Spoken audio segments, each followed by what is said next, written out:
pretty much all in the same generation. Who would have thought that what were once inaccessible, what were once far-flung or off-the-beaten-track destinations like Boracay, Coron,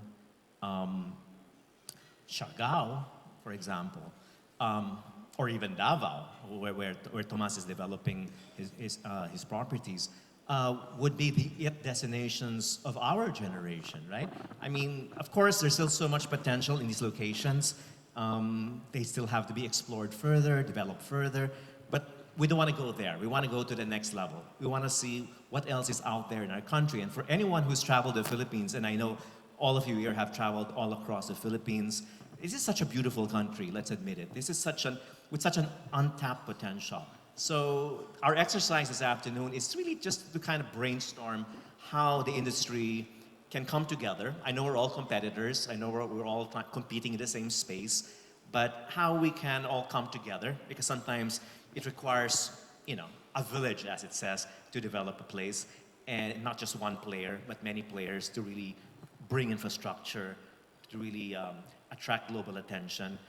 And I think that's what we want to do today. We'll set aside our competitive hats and kind of like come together as an industry and see where we can explore the archipelago and find out what those next tourism hotspots are, including other questions. So let me start off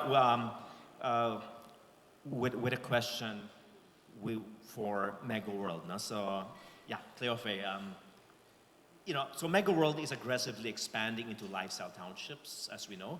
And of course, we all know about the homegrown hospitality brands. And these are mostly now, at least, and interestingly, in secondary cities. We have Bacolod, we have Iloilo, so on and so forth, Batangas as well. How do you identify these next tourism hotspots? I mean, it takes more than just like saying everyone else is there. What makes a place attractive to Megaworld for you to want to invest in these secondary or even tertiary locations? Good afternoon, and thank you to FOA for having us here. It's our second round, of course, with everyone here that's putting together the efforts and the advocacy for tourism in the Philippines. We're really not in charge of course, the land acquisition. It's really Megaworld Corporation, and we are the hospitality arm that does the operations of the homegrown brands. And we're very proud of the business model of our mother company, whereby we create townships in key locations. And you've seen secondary, tertiary locations being picked lately to be the next area where the townships will be developed. And with a formula of really putting in together the components of the township and estate development that's really mixed use. There are buildings for office rentals. There are institutions like schools. There's also the lifestyle malls that does the commercial and retail. And of course, the hospitality side of it is ours.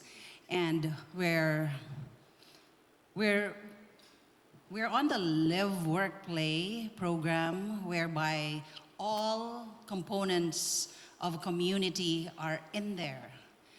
If you have to look at the selections, there's the strategic infrastructure that's always put into consideration. I think our owners have harped very well this morning about the connectivity and access that has to be the first consideration.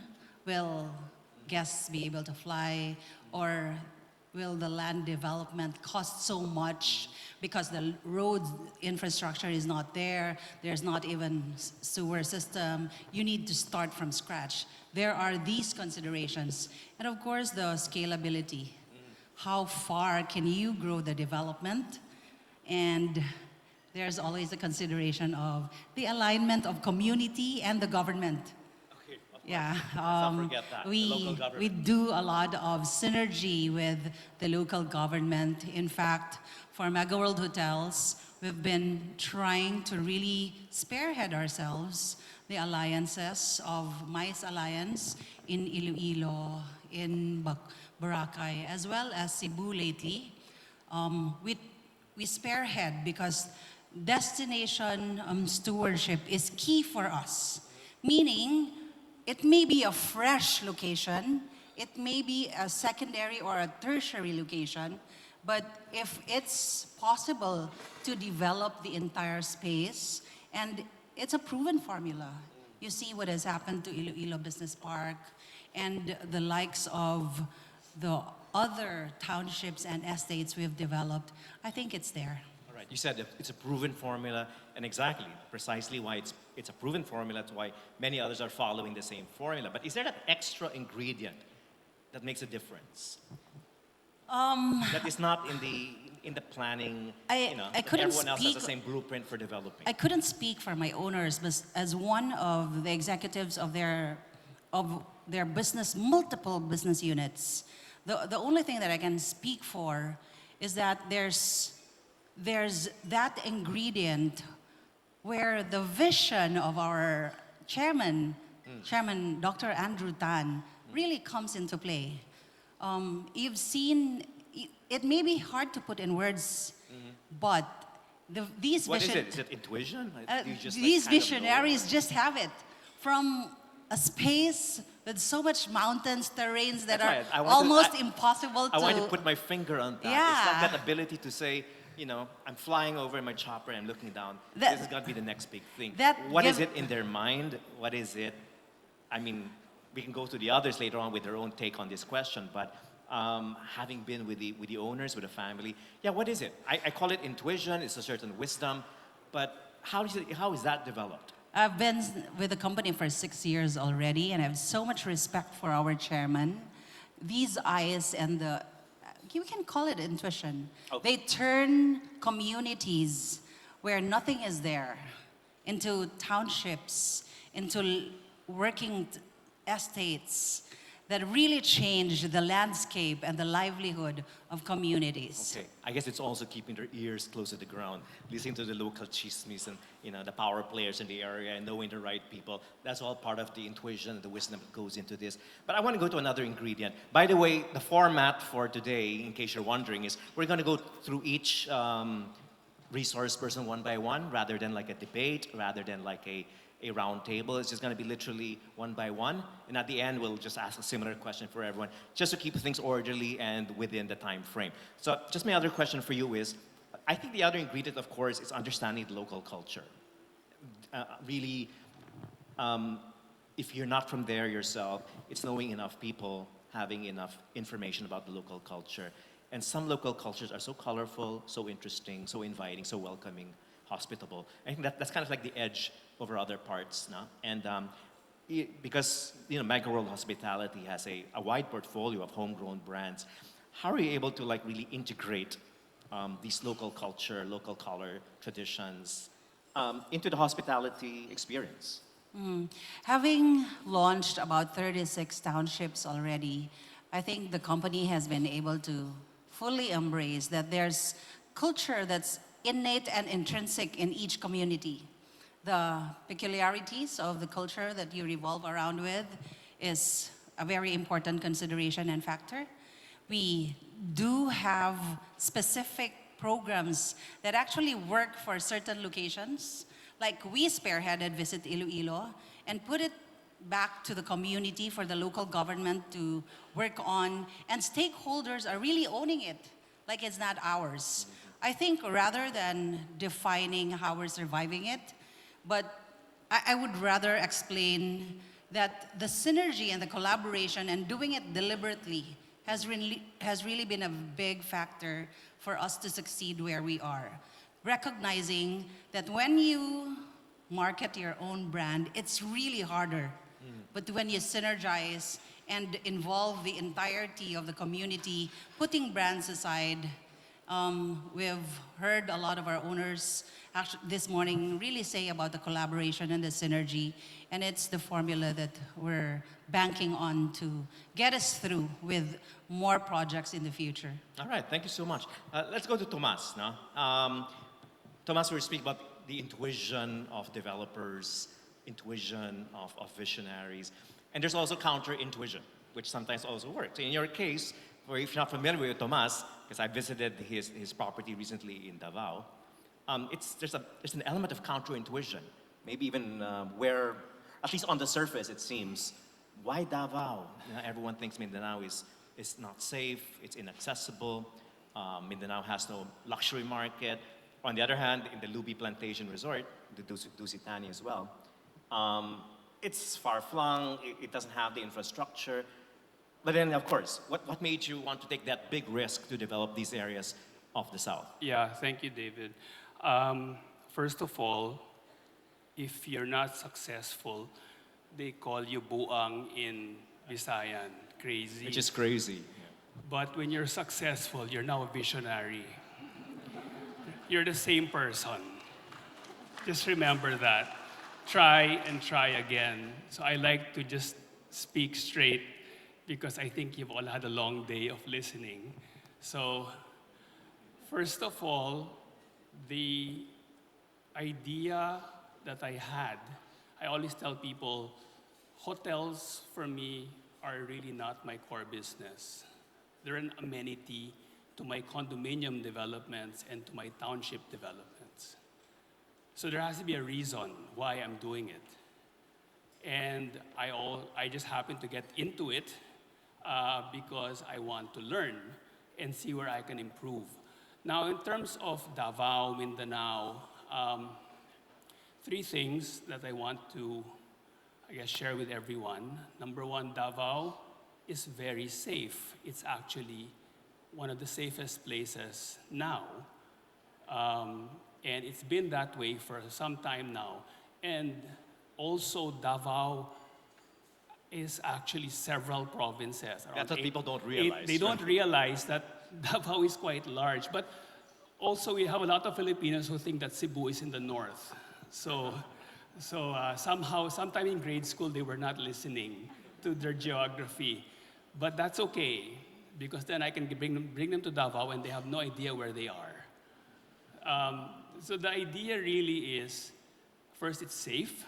Second, when I do any project, I really look at what is available.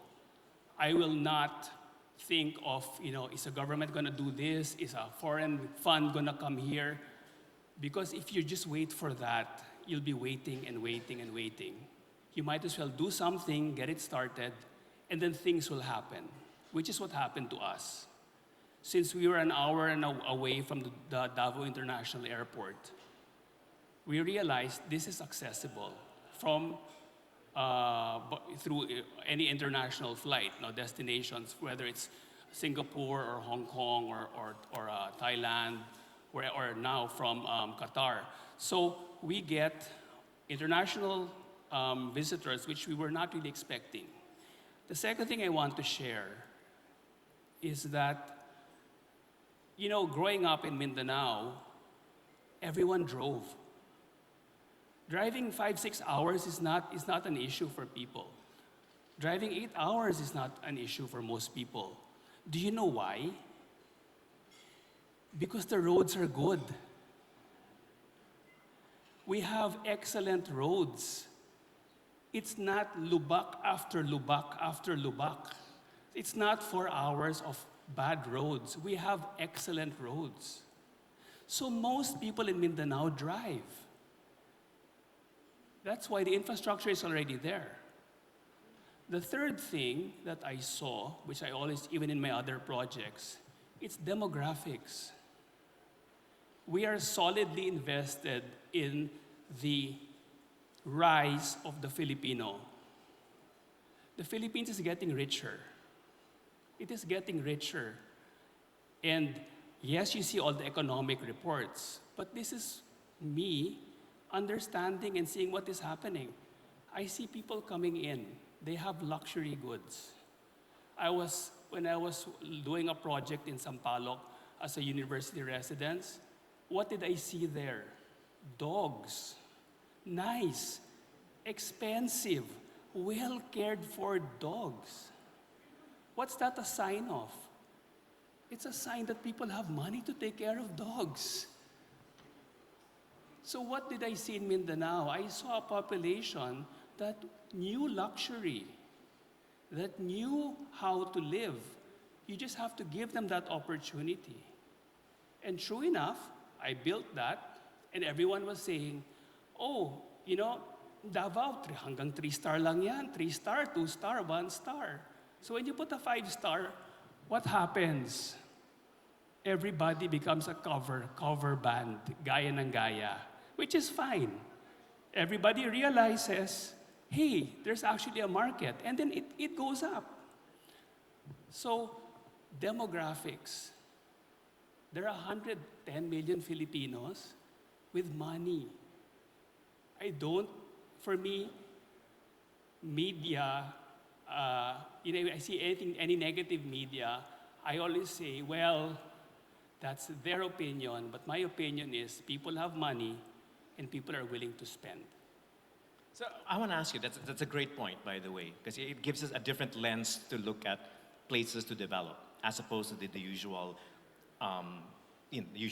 what does the news say about it? Is there a highway passing through it? Those are traditional ways of looking at a place. So give us a better sense of the way you see things and how we should start seeing it in a different way. I was telling David when he was on our island. Oh, by the way, our Dusetani resort is not on Samal Island. We have our own island. That's why we Different actually part have of Davao. Yes, and it's Davao de Oro, formerly Compostela Valley. So that's why I was called Buang 20 years ago for wanting to put a resort in Compostela Valley, a place that didn't even have a single Jollibee or McDonald's, but we put a 5-star resort. Because for me, I see how things can be fixed. Since I travel a lot, I see, let's fix the transportation. Let's fix the water system. Let's fix the power. Completely off-grid. No power, no water, no transportation, no people. But for me, it was a blank slate. I don't have to talk to neighbors. I don't have to argue about this is your beach, this is my beach, that's your coconut, this is my coconut. It was blank slate. So I took that, number one, as a challenge and as an opportunity. Knowing full well that the airport was an hour away and there's a mall 30 minutes away, but you're in the middle of nowhere, you're an island. And going back to what I said, it's an amenity. My Dusetani Lubi Plantation Resort, it's a 5-star, all-luxury villa resort, but it's really an amenity to my Dusit D2 City Hotel, which is 30 minutes away. Because I didn't want to have people coming to the front desk saying, can they go to the beach? As I was running into people, I would see them on a flight to Cebu, and then they're saying, they're going to stay over in Mactan, go early, go late. Then I see the same person going to Davao, and they fly in and out the same day. I said, that's an opportunity. So now I have those. So I'm happy that people actually come, when they check in into our city hotel, they see that there's a resort, they either come back to it, or they end up actually staying on. So again, it's opportunities. Just a quick follow-up before I move on to the others. So what's the advantage? I know it's big risk, high reward. No? Advantages of being a first mover. Because, let's admit it, a lot of us, we play the waiting game. We wait for someone to start and fail, and they fail, we stay away. If we succeed, then we follow. That isn't always the best strategy. So what's the advantage of the first mover? I actually, even in my other business units where we do condominium developments, we're in secondary locations. I actually just take a place that no one is looking at and say, there's value here, and put something nice. Because I realize people are willing to spend. So for me, first mover advantage, really, it's just as long as you're not afraid to try and to fail, and you know how to manage your risks. So when I started, I started by, let's see if I can build a structure. I went through 16 contractors. I'm left with one, the one I brought from Manila. And I said, you cannot leave me, ever. And he has a crew, half are from Leyte, half are from Pagadian. They're not locals. So you have to figure out how to make it work. And I built the villas. And I said, after a while, it would take me sometimes months to build something. Now I build a 25-meter lap pool in 11 weeks. I build the villas can be built already in maybe 6 weeks. So it's not being afraid to try. Thanks so much. Buang. Listo. But when someone calls you buang next time, say it. I take that as a compliment, right? It means I'm a visionary.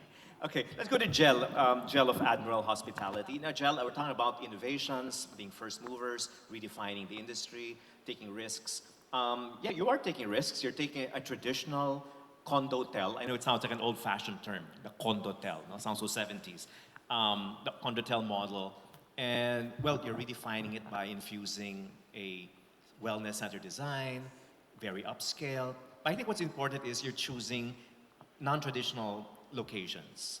Most of our condotels are usually, obviously, in the commercial centers. No? So tell us about this strategy. Why do you think that is a wise move? No, we chose both. No, we chose our location. Yeah, because you also with have, them. you're developing, I think, Yes. Coron, right? Yes. And you're developing, what else is it? Is it Boracay? Yeah. Yes. At Anchorland, we approach condotel developments as fully integrated hospitality and investment. So we're bridging the gap. It's not a trade-off between hospitality and investment. We curate an investment. Let's just hold the mic closer to the mouth. Yeah. Sorry. Okay. So we There you go. Hello. We curate an investment that is designed for modern day investor. For example, our first brand, Savea, that's a destination residences, which is upcoming by this September. We're going to build it at the country's one of the premier district of the country, which is at the entertainment city across Ayala, Manila Bay.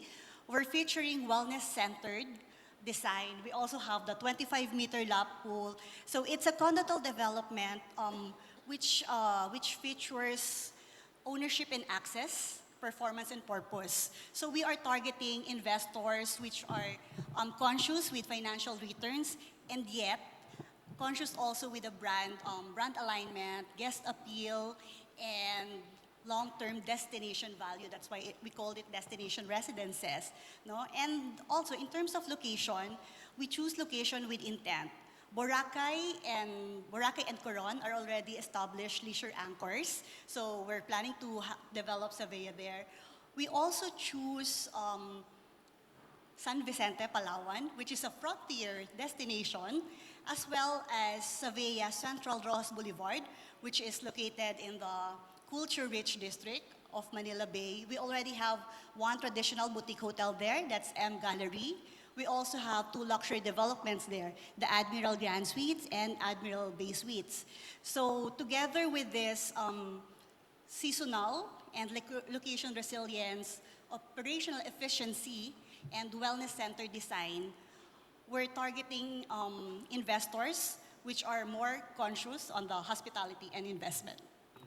You know, earlier, interesting, because we were chatting before the program, and you were saying that, you know, it's a changing investor profile, right? Yes. Tell us about that, because I think that's pretty new. Because especially, let's say, Coron, Boracay, San Vicente, really exciting. Everyone wants to have a vacation place. But you're telling me that not everyone is interested in actually having it managed and rented out. Yes, that's correct. Our developments consist of 2 to 3 towers. One tower as residential, luxury, end users only, and we also have a tower for those who wanted their units to be managed. So we offer again best of both worlds. Because we have these investors, which we call collectors, wherein they just buy different properties. Collectors. Yes, okay. collectors. Luxury property collectors. I like Yes, that. they want it as their badge that they have. For example, they have a unit at Rockwell, they have a unit with Anchorland, they have a unit with all these luxury developments. So we offer them those residential that they don't want to be managed, as well as a managed property. So it's a combination. We have 2 towers for that. Right. Just very quickly, no, before we move on. I'm interested, like, how do you, it's clear, everyone wants a property in Boracay, Coron, maybe, no-brainer somewhere in Manila, okay? That's always going to be a good investment. But let's say San Vicente, for example, still, you call it frontier? Yes, frontier destination. Frontier, and who knows what else is in the pipeline for Anchorland, right? I know as we speak, your teams looking around the country for new destinations. How do you market those places? Because I think what everyone's trying to understand here is how do we get people interested beyond not just even the primary and secondary cities and destinations, but really frontier properties in the country. No, just like San Vicente, I think not everyone knows that we have a 14-kilometer white sand shoreline at San Vicente. So that's how we present it to the investors. Who doesn't want to have a property in that location? And that is also the longest beach in the country.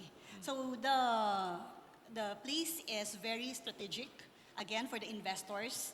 It is something that is soon to be developed, no, as a long-term destination with long-term value. All right, thank you so much. So, and finally, let's go to Samantha from Apple One Group. So Samantha, okay, a lot of your properties are in Cebu, right? And if I'm not mistaken, it's a Sheraton property in Correct. Bohol. Bohol. Sorry, in Cebu. Cebu. Is there a Marriott in Bohol coming up? JW Marriott in That's Panglao. right. Okay, wow. Okay, a JW Marriott in Panglao. That's correct. Okay, these are two of the most respected international luxury hospitality brands. And obviously, that alone is enough to sell a property, okay? But as the travel market looks for more authenticity, looks for more, raw cultural experiences, how are you able to really infuse the local culture? Because, the upside of dealing with an international brand is they have the standards, okay? And that helps you. But sometimes it could feel like a straitjacket. You need like flexibility of a homegrown brand where you're able to like really be more imaginative, think out of the box, out of the usual management box. So how are you able to balance that? The ability to have global standards, which are standardized, and the ability to really bring in more Filipino flavor. So for me, beyond brands, beyond the high ADRs of luxury brands, and beyond those first-class tickets, true luxury for us is also about honoring a place. So our partnerships like Marriott, Radisson Blu, and Cagayan de Oro do bring global standards, but our heart is deeply rooted in preserving the culture, the vibrant culture and heritage, and the natural beauty of the islands that we are in. And yes, we do bring world-class hospitality, but that is distinctly authentic. So how are we doing this, at least for our Sheraton Cebu Mactan Resort that's already operating? First, our hotel design. So when you go around the property, if you do get the chance I've to been visit, there, yeah, beautiful. amazing. So we do have Kenneth Cobonpe designed structures, and these structures are actually has stories behind it. Like there's one that's a Philippine eagle, the other one is the livelihood of fishermen. These things, it's the little things that are actually placed in the property. If you get inside the room as well, it's a high touch of local. It is the standards of Marriott, it's the standards of Sheraton, but we did put a touch of local into it. It's heavy on wood, and there's a bit of touch of banig, which is very local for Cebu as well. Apart from that, if you visit our food and beverage outlets as well, our 5 Cien, which is our all-day dining, the logo is 5 Cien, but that's actually 500 in Spanish. Because we opened Sheraton the year after we celebrated the 500 years victory of Mactan, which is Lapu-Lapu versus Magellan way back in history. Another one of our outlets is actually sa Sitio, smaller to a town, sa Sitio, which is a lot in Mactan. And lastly, our other F&B outlet, which is which is very present in TikTok and Instagram, Buhi Bar. Buhi meaning alive in Bisaya. So that's a bar. There's a lot of cocktails, there's food as well. And apart from the names, we also make use of, we also support local communities in ways that the lace, whenever we welcome our guests, it's actually made of shells, which is very common as well in Mactan. So that way we also show local heritage and culture. And lastly, we celebrate as well through food. In our buffet, from time to time, we do have the Cebu lechon and the famous dried fish, which is the buwad in Bisaya. So these are our small little ways that we preserve the local culture and heritage of our properties and the areas where we're operating. Can you share a teaser about the Panglao property and how you're able to use that same formula without, of course, preempting any announcements? No? I'm just curious how there are ways to just have the predictable local touches, and there are ways that feel authentic. So I just want to get into your head about that, because travelers have become so sophisticated, and they can sniff out what is inauthentic, what is contrived, and what is really from the heartfelt. Well, in as much as I do not want to preempt anything, I think the best way to put it is we do not destroy the natural terrain of the properties that we are in, the lands that we acquire. In fact, the Sheraton Cebu Mactan Resort, very similar to our JW. The Buhi bar that I was talking about earlier was carved out of solid rock, just so we do not destroy the terrain that was naturally there before we acquired it. I think that's the most fundamental way of really respecting what is local. It's respecting the local nature, right? And everything else follows. The community follows, or the culture follows. Okay, just one question before I ask the same one to everyone else. And this has to do with scale, okay? A lot of us are talking about luxury properties, and all over the world, the big model is not exactly going away. But the really upscale island destinations, remote destinations, are really smaller in scale than your 500 room, 800 room, so on and so forth. How are you able to, as you expand your brands and experiences all across the country? And remember, in the Philippines, we're an archipelago. Not every location, especially a location in a very, like a natural preserve, for example, can accommodate this kind of huge scale development. Well, I just want to get your thoughts on that. I mean, developing smaller scale properties and products, yeah. I think it's also about understanding what the demand needs, as what was discussed earlier. And we do see a lot of immense potential in the Visayas and the Mindanao regions. And that's why we are developing in these areas. So investing in high demand areas like Cebu does not only diversify tourism, but also promote inclusive growth for both local and the community, the tourists alike. Tomas, your take, because the more we talk about authenticity, the more we talk about respecting nature, and I think that's pretty much what newer generations are looking for in their travel experiences.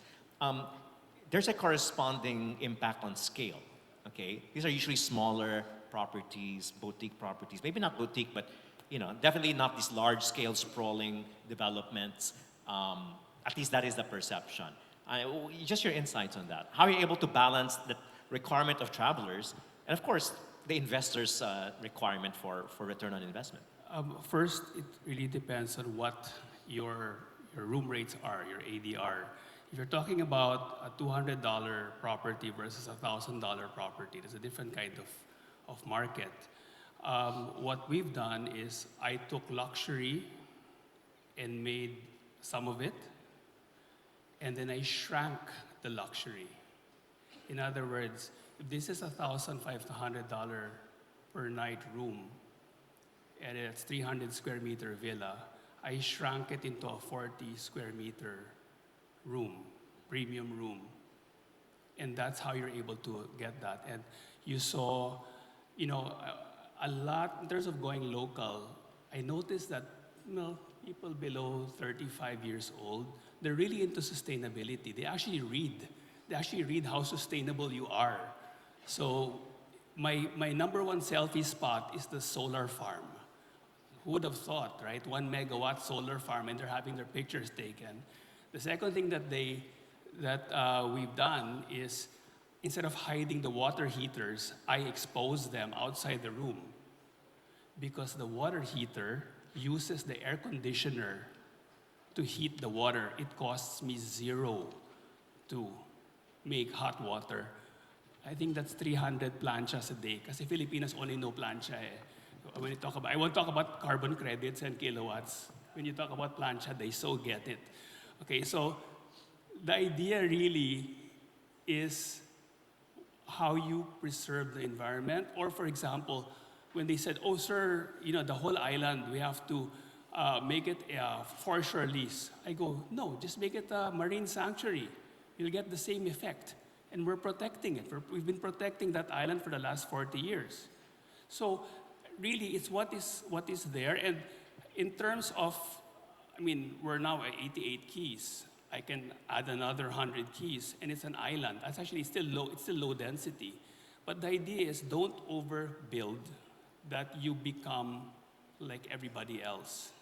And don't do too little that you become like everybody else. So it's that sweet spot. And like I said, it's connected to our other hotel properties. That's what's important.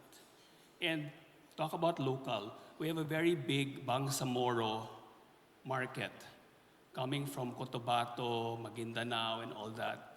So I have to adapt to that also. Be halal certified. If you enter our all-day dining, to the right, no pork. To the left, all pork.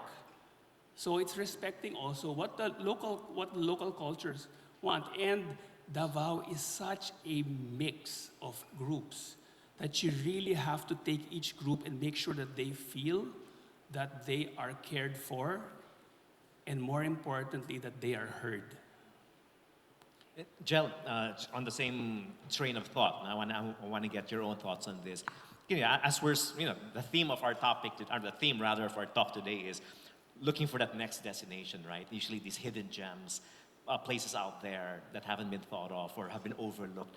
And the more you go deeper into the country, the more you come closer to communities, obviously. The more you come closer to forests, the more you come closer to coastlines. And it's not like developing properties in big cities, which are more straightforward, and also, in a way, you can be more generic in big cities. So again, how are you able to, balance the growing requirement of travelers for this kind of intimate, close experience in a community, with, of course, the needs of putting up a profitable luxury development?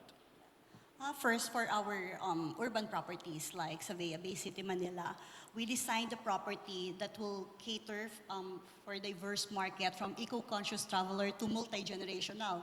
So the size of the room, from 30 square meters to 80 square meters, no, it depends on their requirements.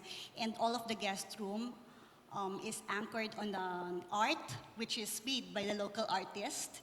And in terms of our partnership with local community, we, for example, for Parañaque, we help the Parañaque LGU to build the one-stop shop, bringing the services of the LGU nearer to the market. So that's our CSR for Parañaque. And then for our second and third tier market, we always make sure that a percentage of our manpower will always come from the local community.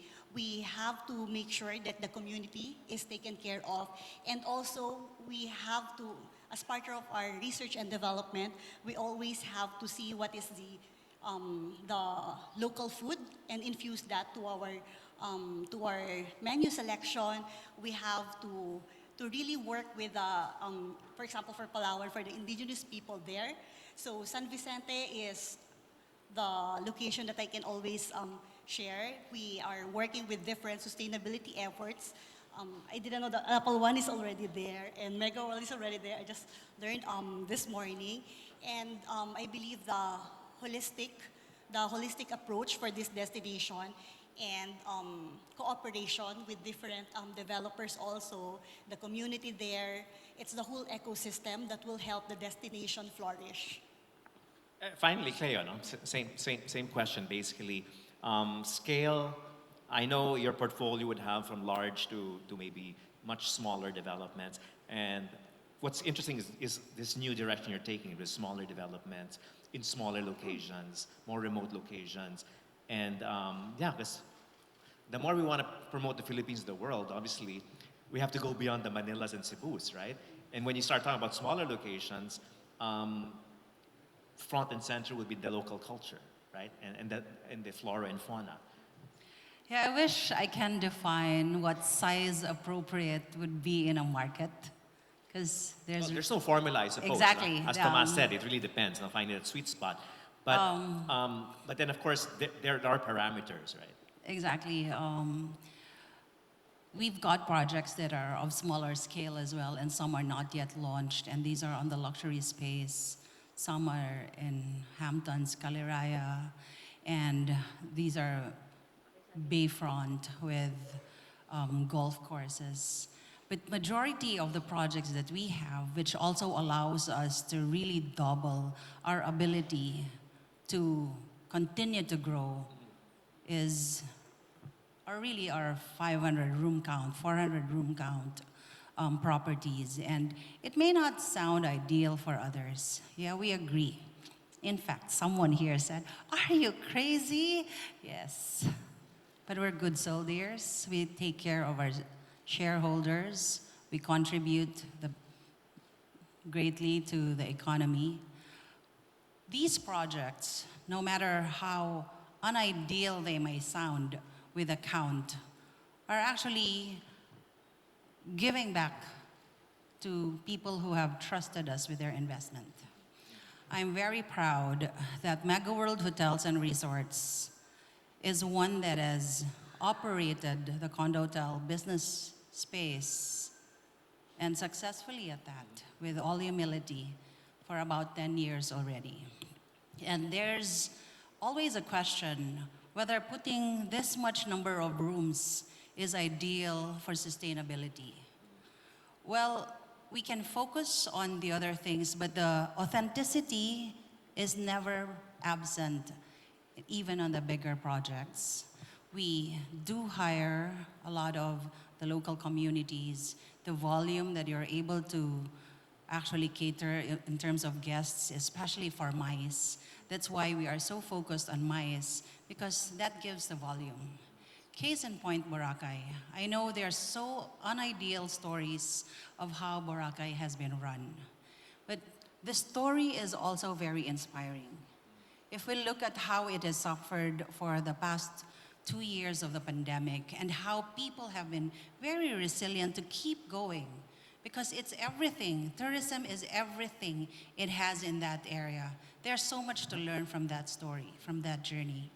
And we can only take inspiration from the people that we keep on, the lives of their families, indirect ones that we get to send to school because of the number of employees that we hire.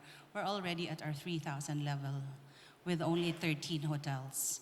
And we're very excited, no matter how difficult the situation is in that area, that even if we have to open another 500 more, we know that when we're able to cross the problems of connectivity, when we're able to cross the problems of ease of visa entry here in the country, and the other concerns that we've been harping about all this day throughout the discussions of the panelists, we will get there. In fact, I have so much respect for the projects that we make and the people who work for us, who continuously believe that what we're doing is actually creating impact in the lives of the community as well. I guess interesting stories from each one of you. No? There's no one-size-fits-all strategy. It depends on your locations, depends on your principles, it depends on your, of course, your partners as well. But I think we're all in unity here in saying that, yeah, there's so much unexplored locations in the country. And although we're tempted to, just go where everyone else is, it's nice to hear voices saying, no, let's try something different. Let's build it and they will come, so to speak. Which brings me to my final question, because I think we're running out of time. But I want to go around robin, and I want to just, okay, don't speak for the companies you represent, okay? Because otherwise, I know you're going to have to be editing yourselves in front of each other. But speak as a traveler, speak as a Filipino, speak as a as a professional in the hospitality industry, regardless of who you work for. Okay, I have this one question for all of you, and okay, it's like a wish list. You all have your favorite places, maybe, or pretend that you were the person who decided you could buy the land. Okay, I mean, each one of you tell me what part in the country do you think is the next big thing? Not necessarily that you will invest there, okay? Or you wish was the next big thing because you feel it had all the ingredients that you believe, first of all, that you personally would want to have in a destination. And secondly, tourists from all over the world and from the Philippines itself. So, who wants to start? Would you want to start? Sure. Samantha? Yeah. So I also got this question in a very same event, Phil host last May. Oh gosh, I feel so unimaginative. Well, I still believe that Cebu, beyond Cebu, Cebu. Oh, Cebu is big, huh? Yeah, I mean, exactly. So we go to the north, there's Bantayan. To the south, there's also Moalboal. There's also Oslob, which is very naturally white sand. And it doesn't have all of the criteria for an investor, but with collaborative efforts, of course, we're going to get there. Maybe more infrastructure towards these locations. I'm sure it's going to be a big next hotspot So for which one? Cebu. Because you mentioned so many. Which one in particular? If you Well, just choose one. Well, apart from that, actually, my main area is Palawan. How I wish I had all this very long wish list. I can Okay, make go it ahead. come true, I right? mean, let me stop. Let me don't make me stop you from going through 1, 2, 3. It's okay. Okay, top 3, top 5 if you want. Go. Thank you. But Apparently, yeah. you're waiting for this question. Yeah. But yeah, Cebu still has a lot. More than the Mactan, the historic resort city, there's Bantayan, there's Moalboal, there's Oslob. But personally, if I were the one to really invest, it's gonna be Palawan, right? And why? And where in Palawan? Laki ng Palawan. El Nido, beautiful area. There's the rich white sand, rich marine life also, and there's a very rich local culture in that area. And I see that there's so much potential in this area. Of course, with collaborative efforts also, community-driven tourism and sustainable infrastructure. I believe that this location will really peak its highest potential. Yeah, it already is very much an it destination. But you're saying there's much more potential still for El Nido, despite a lot of hospitality brands already there. Okay, amazing. So Cebu and Palawan. Cleo, what about you? If you just allow me Not to. as Megaworld. Yes, because yes, then, yes. You know, we get answers that Yes, tend to be a yes. bit more, you know. If you just allow me to veer away, but instead share this wish. Oh, go ahead. Yeah. So just a few weeks ago, we had this Cebu Mayas Alliance event, which was aligned with the Cebu Business Month of the Cebu Chamber of Commerce and Industry. We invited Sumet Sudasna, Chairman Emeritus of TICA, that's Thailand Incentive and Convention Association. One of the media partners questioned him, what is it in the Philippines that we need to do to get to the level of Thailand? And he said, you just need to be yourself because there's so much to offer in the Philippines. That brings me to my answer. So we haven't been ourselves, in your opinion. We've been trying to be someone we're not. I think we have been too focused on offering what others are offering, but we forget to offer the richness of the nature that we have and the lack of experiences. confidence in ourselves. Exactly. That brings me to that answer. The wish is for us to be truly proud of the simple things that we do, which other tourists may find joy in. We don't have to get it too complicated because what we can offer is the real spell of authenticity. That's a nice way of putting it, and I agree. But if you're to choose, nevertheless, don't try to evade the question. All right, if I have to choose, I think the next big thing will be a revival of Cebu.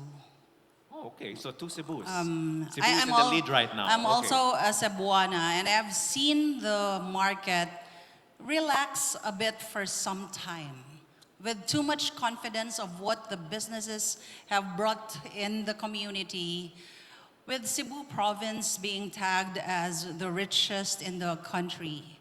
We've quite slackened in the effort, overt effort to really bring in tourism. Megaworld has its development there, and we're not going to put there. I know I'm to pick for myself, but I just find that if the synergy continues to happen, and with, of course, some change in leadership, there's a lot to look forward for Cebu. Interesting. So Cebu, two Cebus so far. And why not? No? Cebu is a complete package. Island, beach, mountains, historical, the most historical, city in the country, among so many other things. No? Great food, so on and so forth. But different parts of Cebu. No? All right, so your turn. Okay, for me, Wag na Cebu, ha? Marami ng Cebu. Okay. okay, I'll go back to San Vicente, Palawan, because the location of San Vicente is in between El Nido and Puerto Princesa. So it's very good, and then as mentioned, the Long Beach there, the beach is so clear. The beach is so clear. I've been to Maldives and then to the best beaches, but the beach is really, really good. But of course, there are not so much infrastructure yet. Like, and digital payments, I hope they will have that, because the second destination close to my heart personally is Siargao. I always love Siargao. Like, they were able to preserve the environment, but still they were able to offer digital payments. Even I shared this already, the tricycle drivers, the barbecue vendors, they all have PayMaya. They have GCash. So I hope if San Vicente will be booming soon, so I hope they will have those digital payments, and yet conserve the environment, conserve the beach, and all the developers will all have the sustainable effort, no, to conserve the beach. It's just very, very nice. As Cleo said, don't try too hard. No? Don't overdo it. Sometimes you overdo it, and you remove the romance of the experience. So Tomas, yeah. Yeah, so I guess the ladies have spoken from their heart. You know, I have one grandmother from Ilocos. I have one grandfather from Malabon. I have one grandmother from Cebu, and I have one grandfather from Zamboanga. So I think I've covered everywhere, no? But in the end, you only build where there's a market that you can see. There are many people who go out there and fall in love with a place, and the place doesn't love them back. So you have to make sure that what you look at the demographics, meaning if you have a booming BPO business there, they will need something there. If you have a booming maritime industry, shipyards, you need something there, because many of these places that developed actually as amenities to whatever was being done. So technically, you can build anywhere in this country as long as there's a need. And there are many people who've built and have failed, not because they didn't know how to build or it wasn't beautiful, it wasn't perfect. It is because the market did not acknowledge that they were gonna, that place is the place to go to. So you need to see the demographic shift. So yes, you can have the most beautiful airport and people are flying in, that's great, but how long will it take? Look at the Philippines, look at your 110, 120 million people. What are they spending on? That's what's important. Having said that, what would be the hidden gem? There's still a hidden gem close to a market, obviously. When people thought of Boracay in the 50s, no one would have thought the most beautiful beaches I saw were off Zamboanga. But do you think any of you are going to go to Zamboanga and to Tawi-Tawi and to Basilan? Meaning, it's a hidden gem. But if you build something there, then you find out that there's such a big market there, then you have a winner. So putting a hotel doesn't, what I'm saying is you don't build it thinking it's for you. You build it because there's a market and you can actually fulfill that. So for me, like I said, I've been to the tip of, actually I am from the tip of Luzon all the way to the tip of Mindanao. And there's so many places. But what I will not do is follow the crowd. Because when you follow the crowd, it's very, very difficult. Very, very difficult. So I'm not a cover band singer. I want to write my own songs. Thank you. Well said. A big round of applause for our four resource persons. Thank you so much.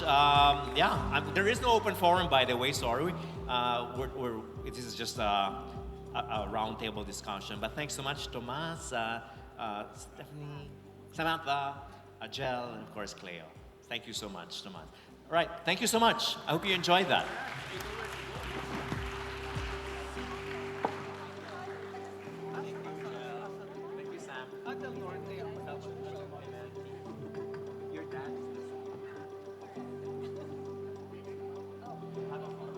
Thank you, Cleo, Gel, Tomas, Samantha, and David.